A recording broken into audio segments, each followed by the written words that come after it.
Yeah, Chad. This is Rayderweich, How the Amazing Digital Circus Echoes Its Inspiration. I'd say, Strange thing just happened in to me case, recently. if you I don't began like reading and body playing horror, through I and Have don't No like Mouth it and I being Must talked Scream. about, This point-and-click adventure game is an maybe adaptation of a deafened short story or written by mute the Harry stream. Ellison and details the short adventure of You 5 got survivors it. on a lifeless Earth controlled by the Fair enough. but No, slightly it's okay. dated I'll point suffer break. for you And then, guys. taking a break, I watched the new episode of Just The in Amazing case. Digital Circus. And while I watched, I noticed some things. I noticed a lot of things. I also The more I noticed looked, the more I something. realized. It's actually higher quality than I remember. I feel like when I watch it, it's not this high HD. This is nice. Yeah, it's so nice. I agree. It's really nice. Is just how similar the two series are, which should be no surprise since The Amazing Digital Circus was inspired by I Have No Mouth. But there was just so much more than that surface level, it's like Am if he was a silly prankster, that I hear all the time. Each character from I Have No Mouth directly corresponds to another character in the Digital Circus So, in ways that simply... I feel like I probably should say this right now. I've heard of I Have No Mouth. I've never watched it. Fair enough. I haven't either. I just know a general premise. Okay. That's cannot it. be a coincidence, except for one, but I'll get into that later. Most of the information I'll be pulling from the video game, but I still think there's details in the original Oh, story it's a that are video worth game? mentioning. When I get to one, No, there's I'll do my also a best to video make it game. clear. It was Even though originally may a seem book, I'm obvious, pretty I have sure. to mention a Okay. massive spoiler warning for both I Have No Mouth and I Must Scream and The Amazing Digital Circus. You're You have warned, been Chad. warned. With that out of the way, allow me to go in further detail about the most obvious character connection.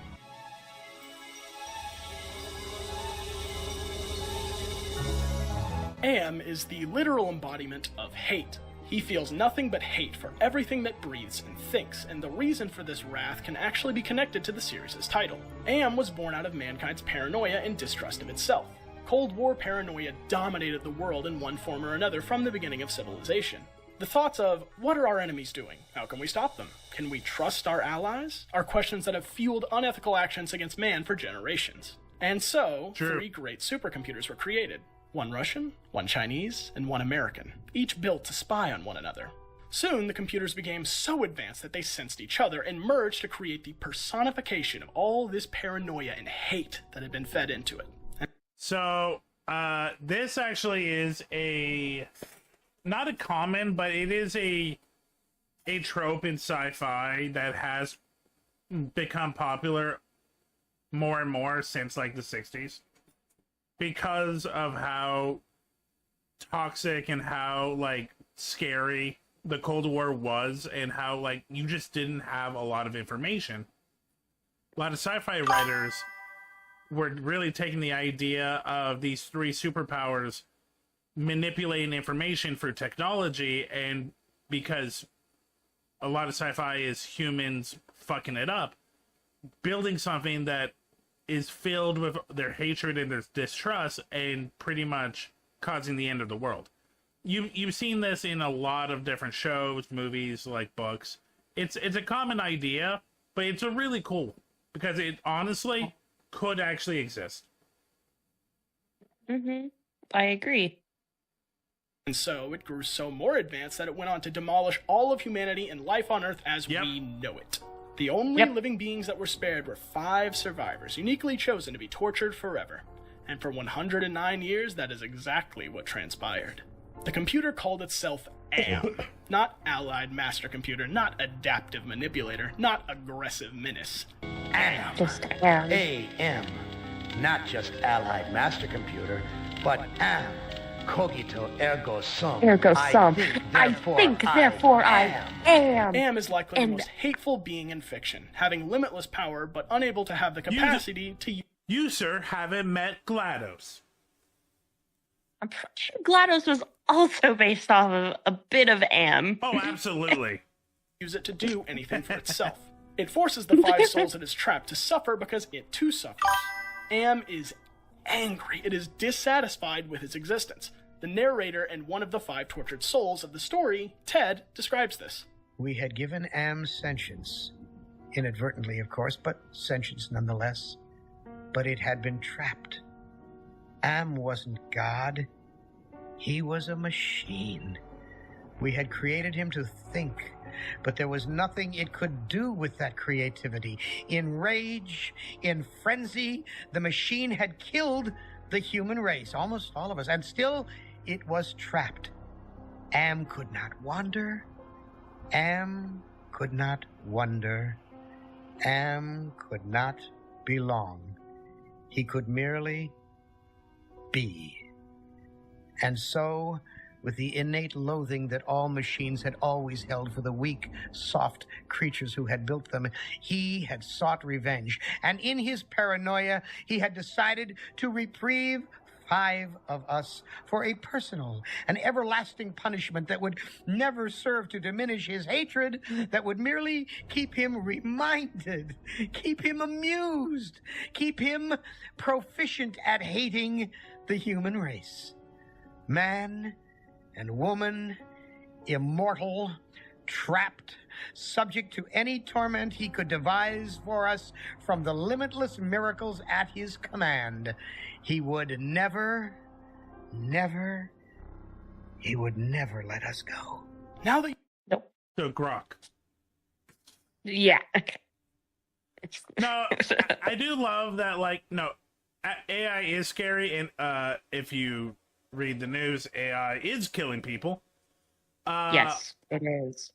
But it is funny that a lot of people, when they saw AI as like at its worst, is this like demonic creature that can only hate us because we are seen as inferior and we are incompetent because we are human.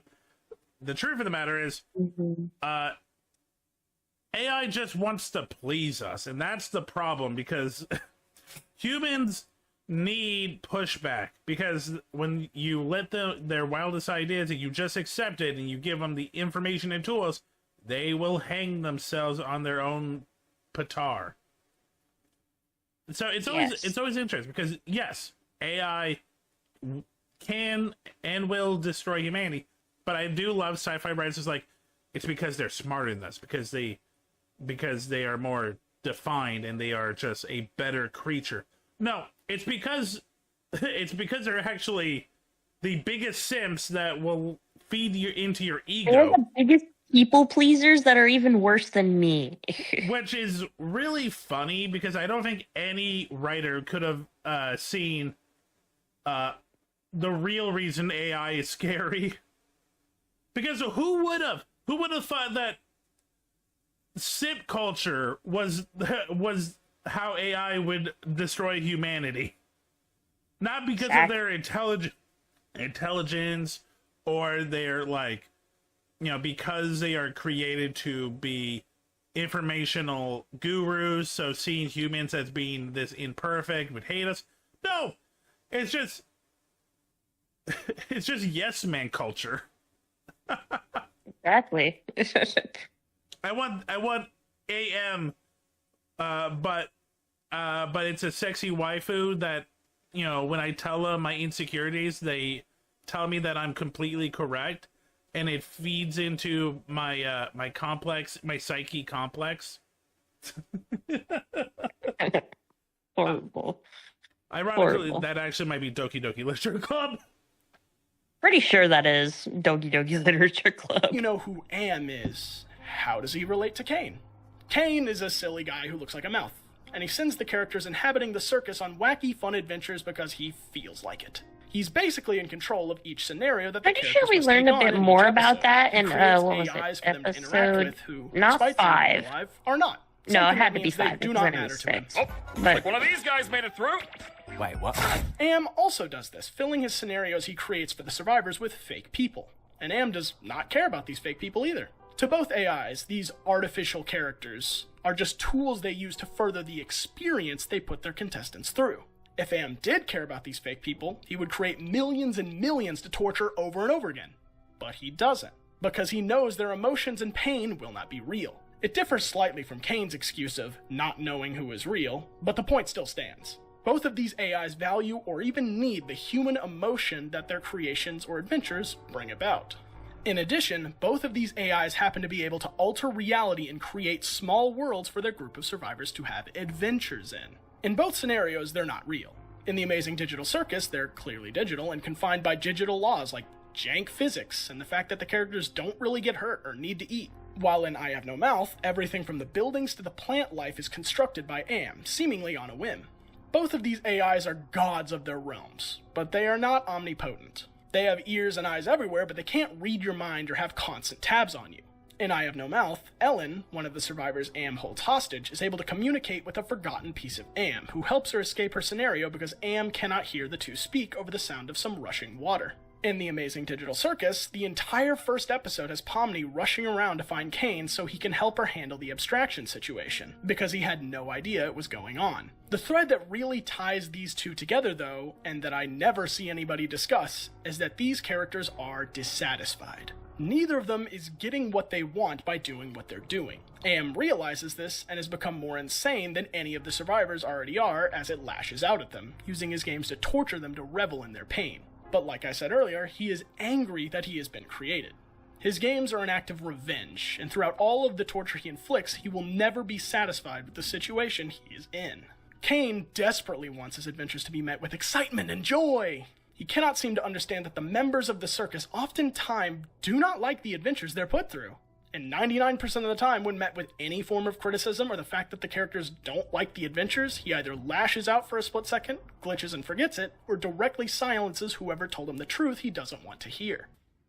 What did you even zip up? I don't have a mouth. Kane isn't evil. He's simply incapable of understanding any emotion. Oh, I get it.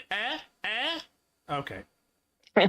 At all, proven by how poorly his therapy session with Zubul went in episode 3. When Kaufmo abstracts in episode 1, he simply goes, "And into the cellar you go," and puts him in the basement with all the other abstractions, completely forgetting about him entirely seconds later. Hey, this isn't because he Welcome, doesn't Lucian like _ Kaufmo, PB. because he isn't programmed to care about anyone more than he is to do his job, so he forgets about them immediately. Kane is dissatisfied because as an AI, it appears he was programmed with one purpose: to create fun worlds for the inhabitants of the circus to explore and have fun in, and nothing else. He was not programmed to be a friend to anyone on a deep level or to care about the emotions of others. Kane's dissatisfaction comes from the reaction of the characters to his adventures and his antics. Throughout the series, he becomes more and more desperate for the characters to enjoy his adventures, and even cracks slightly in episode 6 after his adventure gets hijacked by Jax. For the rest of the episode, he barely features until the popularity contest. Take it easy, bud. And when he receives no votes, he does this. Maybe get a little bit more sleep.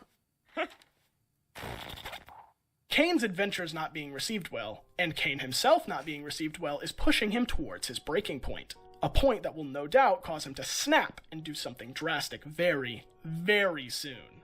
As for what that is, it's difficult to say. Kane is a machine that feels his purpose is underappreciated, and as an AI, he is physically unable to find a new one.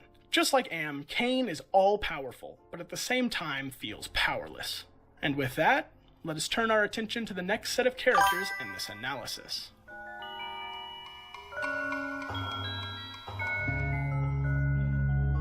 Father's Day, so no Gorrister sleep. is a character that can be viewed as a person who has lost all hope. He's one of the 5 survivors Am has kept alive, and through his torture he has been turned from somebody with hopes and dreams of a better tomorrow into someone who is suicidal, hopeless, and hates himself. In the events of the game, his scenario that he has been put through forces him to face what he did to his wife before Am came to power. Gorrister had beat his wife in an altercation that later resulted in his wife being sent to an asylum. This event hangs over Gorrister, and the guilt makes him feel powerless, suicidal, and hopeless. If you manage to complete Gorrister's scenario the right way, you can help him move on, atone for his past, and let go of his self-hatred. At first glance, this feels a bit difficult to connect to Gangle, the sad one of the Digital Circus' ensemble. But if you look closely, you'll begin to see some of the similarities. And a lot of interactions... Love a Pizza Tower mention. We love Pizza Tower. Not gonna lie, that scene makes me laugh still. Pizza Tower, 10 out of 10, we love it. Heard it from him. With the other cast, Gangle feels powerless. Jax even calls her submissive and agreeable in episode 2. Gangle is someone whose hopes and dreams have been shattered, and each time her comedy mask is shattered, she remains stuck in a sort of sad state. The Hope thing everyone is, enjoys to it me, here. These masks, Please follow the this stream. represents a form of masking. Masking is a technique that people use to appear socially acceptable. It is, in a sense, acting a certain way around people you are uncomfortable being your true self around. I don't think this relates to Gorister. I think this is unique to her character in a way to provide representation to people like her, who feel that they have to mask. In episode 4, she alludes to her hopes of being an artist and how they didn't quite work out. I want to be a comic artist and eventually launch my own manga-inspired webcomic. And it's cool to have dreams, but you also need to remember that they're completely unrealistic, and you need to stop trying. This is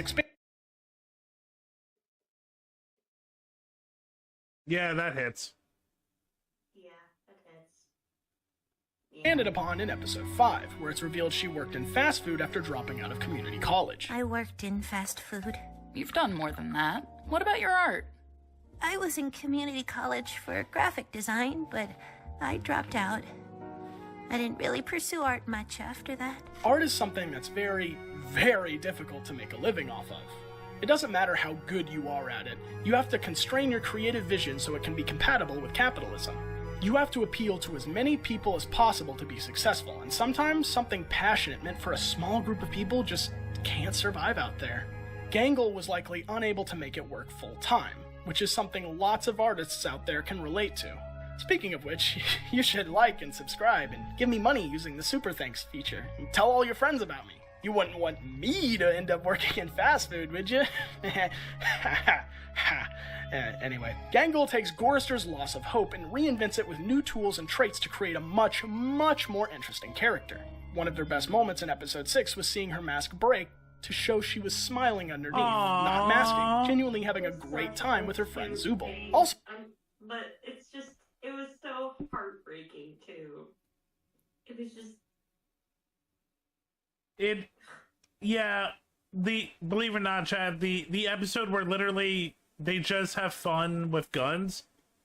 Ooh, lot of character breaking points. Okay, 1 second. I'm going to reset your audio.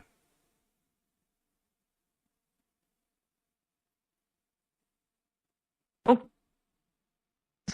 There we go. Okay. Hello. Okay. Hey, Octavia. We're watching videos. We're watching one-for-one comparisons to I Have No Mouth and Amazing Digital Circus. Oh, I'm reading I Have No Mouth, I Must Scream right now. Oh. Awesome. One of my friends bought me noodles and 2D in Fortnite, so I'm playing Fortnite now because I know I like the skins. That's fair. almost kind of kills herself.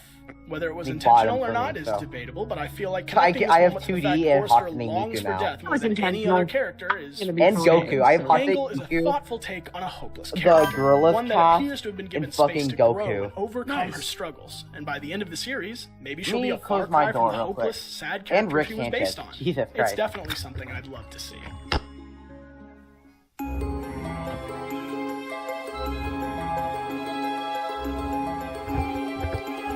I'm actually probably gonna get off because I want. Abused Ellen peacekeepers is a is a black sentence. And the Wow.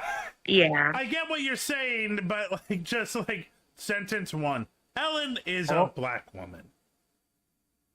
I don't know if this will like spoil me because I don't want to get spoiled. You will be spoiled. Okay, so muting stream. Got it. Yeah. only woman in I Have No Mouth and I Must Scream, something that Am frequently reminds her I'm just of. gonna close. Ellen is a and character stop that's watching. defined by I'm a gonna join few my things. friend. Her empathy for others, her I don't wanna get morals, spoiled. Anyway, and her see you guys. femininity. See you. Femininity. Girl. She girl. Ellen is a kind soul. She something be that girl. another character, Ted, who we'll get into later, absolutely hates. In the short story, Ellen has sex Okay. with the other survivors as a way to give them relief from Am's torment. I could talk Fuck you, Ted. That's all I gotta say. So What do you? I feel like this definitely tells attention. Because I feel like if Amazing Digital Circus was as like R-rated as this game is, yeah, I can definitely see Ragford's character doing this. But luckily, because they're kind of going for more of a PG-13. Even though somebody does say, I want the ability to have sex. Don't they bleep it? Yeah, they do, but you can still clearly hear it. Yeah, but that's what I mean. Like, they are, like, not in the world, but, like, literally the intentions of the creators is for it to be PG-13. Yeah, fair enough. The idea of a woman who wants to see people happy and they do that by giving up their body, that is something you're not going to see in PG-13. But that is something that I could definitely see Ragatha doing if she was written as dark as it could be. Yeah. Also, Lucian, why did you say I'm sorry? About the sexist implications of a story written in the late 1960s, but frankly, I feel it speaks for itself. Ellen really does care Incoming about the at break. survivors, something that Ted, a paranoid cynic, simply cannot understand. So in turn, he chooses to resent her for it, even when she sleeps with him multiple times out of turn to try and make him feel better. In an apocalyptic, torturous reality, Ellen still chooses to be kind and considerate to others because she can. Here I have to put an adult content warning. If you do not want to hear mentions of SA, please skip to the timestamp. I believe Ellen has the best written scenario in the game. Throughout her level, she is forced to face her strange fears of the color yellow in tight spaces. Even in the intro, Am taunts her about these fears, while trapping her in an infinitely closing and opening yellow cage. Throughout the scenario, we learn that Ellen was a tech prodigy, a top-of-her-class computer expert that has no problem repairing live wires, accessing and reprogramming complicated technology, and understanding unorthodox blueprints. As you progress, you're eventually teleported to an elevator, one with dates on its keypad instead of floors. As she presses the dates, more and more information is revealed about her past, explaining she was a genius engineer, had a loving husband, had a miscarriage, lost her husband in a pool of her own depression, got back on her feet, and one night at her new job... You left your office after working late at the Ingside corporate headquarters building. The elevator stopped at the 7th floor for a maintenance man. To your horror, he inserted his key into the control panel and locked the elevator. Jesus. She was raped in an elevator by a man in a yellow jumpsuit. The event left her... And that's why she's afraid of the yellow closing and opening room. Yeah. Hard to hear. Good writing. It's great writing, but Her bloody, violated, and so scared she couldn't testify at a court hearing for the rapist, with a crowd of other women. When was this book made? 1960, I think he said. Damn. It always fascinates me when writers from the 50s and 60s really predict, not pop culture, but just culture and events in the future. Flying cars, they said. I said some. Realizing what her scenario is trying to put her through, she fights back, beating back her attacker and escaping, refusing to be taken advantage of. This paints Ellen as a victim, a kind and empathetic person who knows what it feels like to be a victim of abuse and wouldn't wish that pain on anyone else. Ragatha is a very kind and empathetic person. She's typically the first to notice when someone isn't feeling well and does her best to comfort them. She doesn't just do it because she feels like it. She really does care about the other characters, even Jax, who seems to hate her specifically for showing this kindness. Spoiler alert, Jax and Ted are connected characters we'll get into later, but I think bringing them up both a little early to relate them to these characters is important. Both Jax and Ted bring up Ragatha and Ellen a lot. Ellen is also the only character that appears in another character's scenario, that being Ted's. Both of these characters are so paranoid that they see someone who is being kind to them as a threat. But neither Ellen or Ragatha give up on being kind. They both choose to be kind people despite the fact that they aren't appreciated for it. It may be that both of these characters have felt how being abused or neglected feels, and wouldn't want anybody else to have to deal with those feelings. Ragatha doesn't often fight back. I mean, to be fair, from what we know, Ragatha she has mommy issues. Very big mommy issues, if I should say. Not gonna lie, I'm glad they didn't go 1 for 1.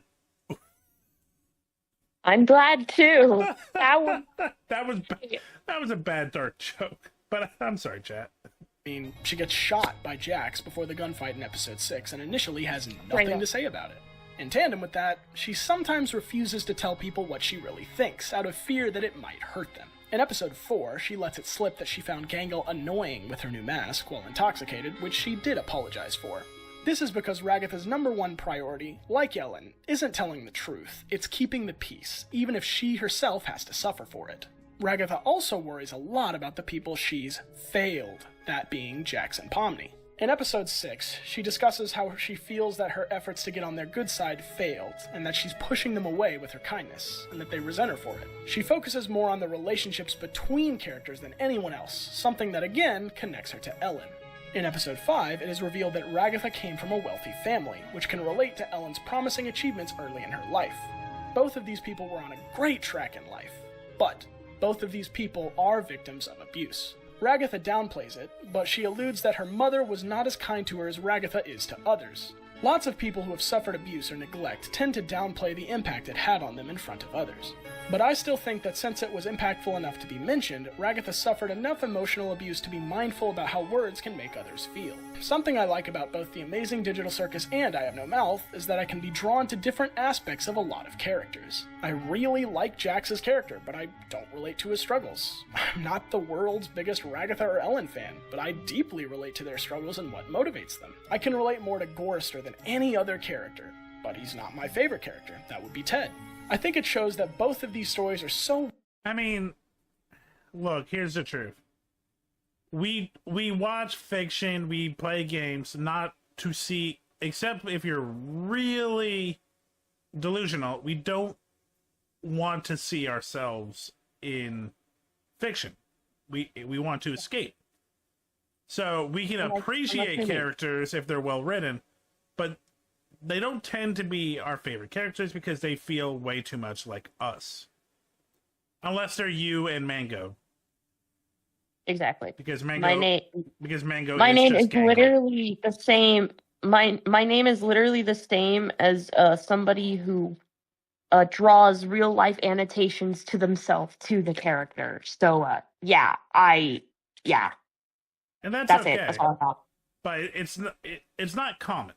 Usually we can appreciate those characters, but we tend to like the characters that have elements that we don't understand because they seem different and like something we can't relate to. Yeah. And again, this also like good writing and like good acting, but like we're just like breaking it down to like what interests us in like others. Yeah. Well written that I don't just focus on one character and one character only. Props to Gooseworks and Harlan Ellison for giving these worlds their all. Jesus. Ragatha and Ellen are both peacekeepers. They believe with all the struggles their groups are presented with, how they interact does not have to be a struggle. If they can all get along, things can be easier and more enjoyable for everyone. Now, Jax. I was curious about Benny the caveman. is a tragic character. From an outward perspective, Benny is the character who's been the most affected by Am's torture.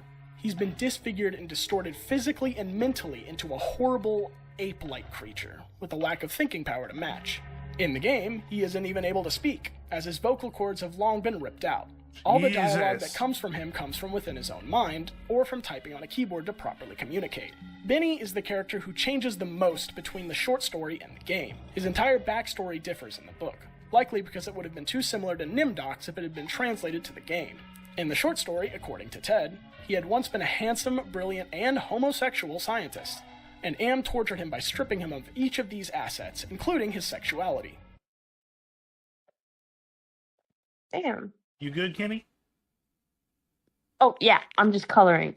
Okay. Committing the horrible crime of making him straight, stupid, and ugly. The story goes as far to describe that Am had given him a massive dick, which was thankfully not translated into the game.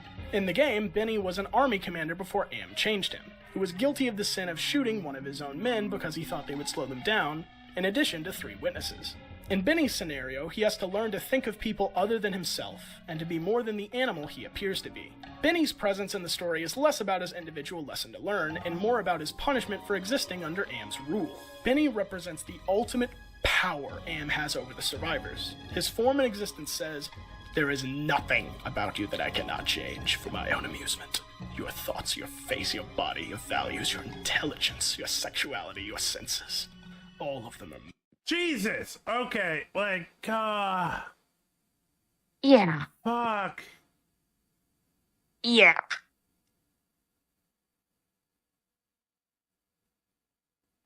Okay. It's Too old definitely for sex. very hard hitting. And so, Benny is tortured by the body he has been forced to inhabit. Zubul is, in my opinion, a much more light and optimistic take on Benny. Zubul is an irritable but well-meaning character whose most distinctive trait is their physical appearance and their dissatisfaction over it. In episode 3, Zubul sits down to have a sort of therapy session with Kane after not going on adventures for the first 3 episodes. In this session, we learn 2 things. 1. Kane is not capable of caring or understanding anybody's emotions but his own.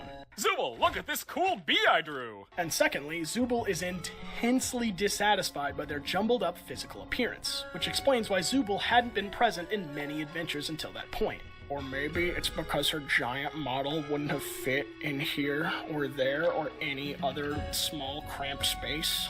Hashtag noticing. Zubul tries changing their appearance with new parts every episode, but nothing seems to fit right. They're also upset at the fact they're unable to have sex, which is a normal thing to be upset about. Humans, mostly, enjoy having sex. Being stripped of that ability would definitely lead to the afflicted being upset about it. This bodily dissatisfaction can be interpreted as a representation of gender dysphoria. Zubul may be moody, but they are someone who cares. They set up a funeral for Kaufmo at the end of the 2nd episode. They're empathetic towards Pomni after being transported to the circus, and they're very supportive of Gangle, really helping her come out of her shell in the last few episodes. Zubul and Benny have a lot in common, and they are both based around the idea of their body being distorted and twisted to the point of being a prison. Their AI overlords seem to have paid special attention to them over other survivors in many ways, as Kane constantly tries to impress Zubul throughout the series. Why did you think I would like that? And Am physically tortures Benny more than any other character.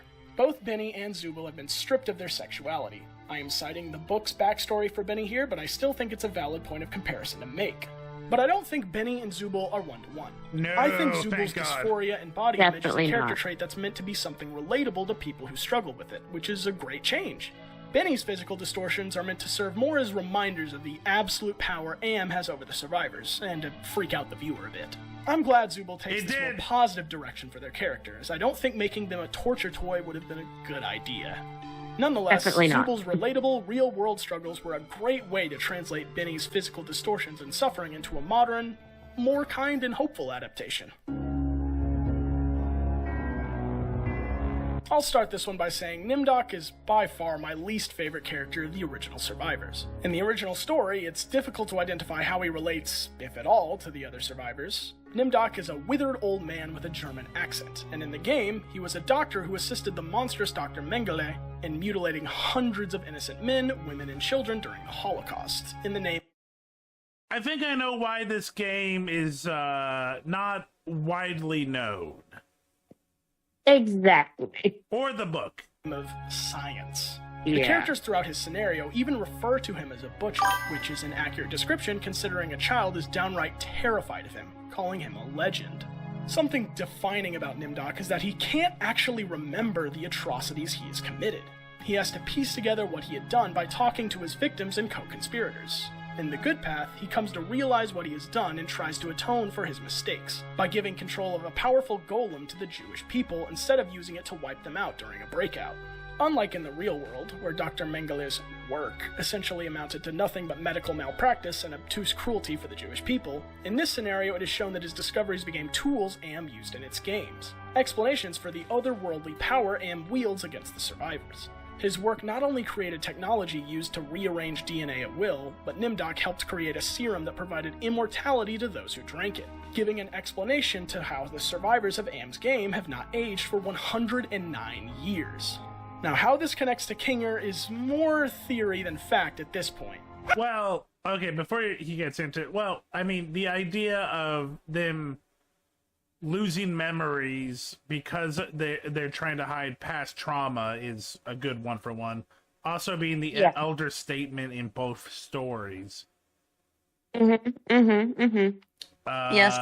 Kinger was here the longest from what it seems. I don't think Kinger was a Nazi butcher. So maybe, I don't think that's what he's getting at. So maybe not a one-for-one there. But with how these connections keep being made, I still think it's very likely that Kinger and Nimdok share the helped create the situation the characters are in, part of their backstory. Yeah. Kinger is someone I who can is see out that. there. Most of the time, what he says doesn't make sense, and his failing memory is something that the two share. He frequently forgets what he's doing and where people are, and also like Nimdok, he is in fact the oldest character according to Kinger isn't always a nutcase. When he's in the dark, it is revealed that he can think much more clearly and remember much more about his past. He's more and the person around lucid. him, which gives explanation for why he always stays in his fort or puts a bucket on his head. When Kinger's head is clear, it's shown he can be a much more wise and even helpful person. When he's like this in episode 3, he mumbles something about 7 years of computer science for this, huh? Fun fact, takes about 5 years for the average person to complete a PhD in computer science, meaning Kinger was at one point likely some sort of computer genius, which could, in theory, give him the skills he needed to create or help create the digital circus. Additionally, in episode 6, Kinger says this. I couldn't help but I'm hate hungry myself for the things I thought I was responsible for. Which is another giant hint he had helped. Yeah, no, I think this is a accepted theory that Kinger not only was one of the original, but he was one of the programmers that created the software. Most definitely, I agree and with probably his wife was one of the original. Yeah. Because, like, another element of Amazing Digital Circus is everyone here is from a different background, but Kinger lets it go that he was here with his wife, and Pommy actually is confused by that. And the answer is probably because they weren't searching for it, they created it. Anyway, this is just a theory that a lot of other people have said, and I agree. Create the circus in some way. Kinger helping to create the digital circus is a very, very popular theory, and I fully believe that at this point, it might as well be canon. I firmly believe that Kinger, before being transported here, has at least worked on creating the digital circus, Kane, or both. I think the Nimdok comparison makes that all the more likely that he has, and if he doesn't, I will be very, very surprised. Pushing this theory even further, in episode 6, Kinger is able to just summon a butterfly to heal him, Ragatha, with no explanation. Is this something everyone can do? Is this something he remembers how to do from creating the game? Either way, him being able to do it first furthers both the Kinger helped create the circus theory and his connection to Nimdok. Correct. Kinger and Nimdok are both people who've forgotten who they are and what they've done. While Kinger's arc has not been completed yet, I think they'll continue to go on the path to remember who they are, and like Nimdok, face what he's done. Beneath it all and what he might have done, though, when his head is in the right place, Kinger is a kind, gentle soul who has given great pieces of advice to characters who need it. I believe that both Jax and Ted are the most complicated and interesting characters of their respective stories. I mean, at least for the Amazing Circus, like, usually we can get some really good ideas of a character when they have a episode about them. Jax has had 2 episodes back to back, and I still don't feel any closer of figuring out Jax. Do you? Sorta. Okay, maybe I'm just missing it. Maybe I'm among the survivors of Am's Torment, Ted has by far the most depth. Ted is defined by his intense, deranged. It's good, Kinnie. You don't have to. You don't have to. We're taking shots at ourselves. It's okay. Ladies' man is someone who cannot trust anything around him, not even his own thoughts. In the original story, Ted acted as the narrator, and throughout the tale he's tormented more by his own thoughts than any other character. He holds a particular distrust against Ellen. In the short story, he looks down on Ellen for having sex with the other survivors to sort of keep them sane, an act he also takes part in, but an act he seems not to enjoy. Even when Ellen sleeps with him twice out of 10, he doesn't see it as Ellen being appreciative of him that he had found food earlier. He sees it as Ellen trying to get on his good side, to trick him. His relationship with Ellen is the most important character relationship in the story, as it's touched on even in the game, where relationships between characters are almost never touched on in favor of exploring individual characters' psyches. In the game, his outward distrust for Ellen is replaced by an inward admiration of her. She is the titular princess in the tower that he needs to save in his scenario. Unlike in the short story, Ted is outwardly charismatic in the game, vain even, which Am implies is a massive front for his true feelings. In the short story, this front is left out. Ted is an openly paranoid and cynical individual, and the only person who believes he has been unaffected by Am's torture, despite the fact he certainly has been affected by it. Ted frequently sees and hears things that may not be there, and is convinced the other survivors are secretly conspiring against him. Another fun fact, Ted is the youngest of the survivors, according to the short story. So, what I get from these two portrayals of the same character is that Ted is a cynical, distrustful person who puts up a charismatic, somewhat dickish front to protect himself from psychological torture. Who does that remind us of? Tommy! Jax is, at first glance, only portrayed as an asshole. A cynical asshole who doesn't care about anybody but himself. One that's especially spiteful and distrustful of the feminine, empathetic caretaker of the group. And for most of the series, that's what he's been. Until the most recent episode of the show, episode 6. Yeah. Before this episode, we slowly saw Jax becoming more of a dynamic character, expressing emotions other than disinterest and assholery, such as fear, embarrassment, and an ability to kinda open up to someone. But this is the episode we really see him not open up, but realize he might open up and shut down in response. Jax and Pomni's fight is one of the best written and acted scenes of the show, and it comes from a subversion of what the viewer expects. In every past episode, near the climax, we see a character open up a little, or a lot. Pomni speaks about her experience with the circus, Kinger is allowed to think for a short period and speak his mind, Gangle has her moment of clarity and begins working to handle her emotions, Zubul discusses their dysphoria and realizes Kane is not something that can understand human emotions, and Ragatha and Kinger have a little talk. But Jax does not open up. He aggressively lashes out at Pomni after Pomni tries to break down his walls because he is a paranoid, terrified man that can no longer trust the reality around him. He hides his true feelings and plays into the idea that everything around him is a game where he causes conflict and misery to make things interesting, and to push people away from him. It's no secret that Jax's old friends have abstracted. Both Kaufmo and especially Ribbit, the mysterious abstracted frog character, were implied to be his friends at some point. It was confirmed via Gooseworks' Tumblr that Ribbit had been the last character to abstract before the events of the show, meaning Jax, at the start of the show, had lost both his closest friends. The pain of loss and the fear of losing someone important to him again is likely the reason for Jax to put this front up. It may not be obvious, but Jax is a deeply paranoid individual because of this. There are multiple instances of Jax acting more fearful when he believes nobody is watching him. And with the context that he fears losing someone again, we can infer that every time he pushes someone away or acts like a jerk, it stems from this paranoia, this fear of getting too attached to someone only to lose them. Jax does not like Ragatha, or at least he says he doesn't. Instead of avoiding her, though, he chooses to torment and lambast her more than any other character, especially in recent episodes. The explanation he gives for this, again, paints him as paranoid. I don't know. I think she tries way too hard. Like, we're stuck in... Why are you always pretending everything's always fine? Like, if you tell someone they're loved and appreciated every day, it just kind of loses all meaning. He tries to push Ragatha away because she tried so hard to be his friend, and since Jax can't deal with the pain of losing someone again, he rejects her more than any other character, and despises how friendly towards others she is. Jax is a paranoid, narcissistic loner who cannot fathom the idea of trusting anyone ever again, just like the character who inspired him, Ted. Only time will tell if he learns to grow and trust someone again, but if he doesn't, things might end on a poor note for him. Yeah, so... I feel like it has to happen that if season 1 ever actually ends, like, you know, that's just the thing about a web series. It's like, can you really call it a season when like 6 episodes takes 2 years? But that, besides the point,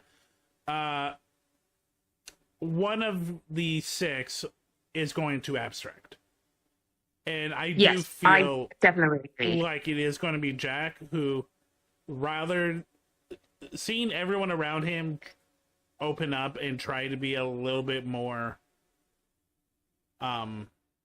hopeful, it shuts it down and breaks down, and that creates this psychological attack with everyone else.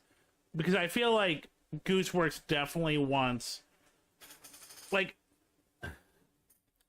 not brutalist, but definitely wants a psychological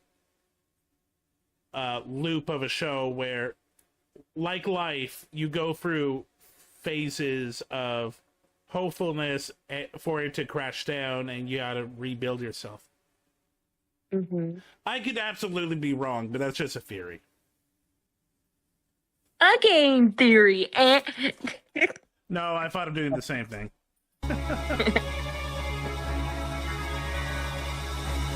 Unlike every other character who directly relates to a character from I Have No Mouth, Pomni doesn't. While some might just write her off as an isekai protagonist, I think she's more than that. Pomni feels, to me, like a little bit of every character put together. The other characters can relate to her, and before her and Jax's fight, nobody was outwardly uncomfortable around her. After getting her bearings, she goes on to be there for a lot of characters. I could be wrong, but unless there is another main character in I Have No Mouth, I think they just didn't have enough characters. Probably.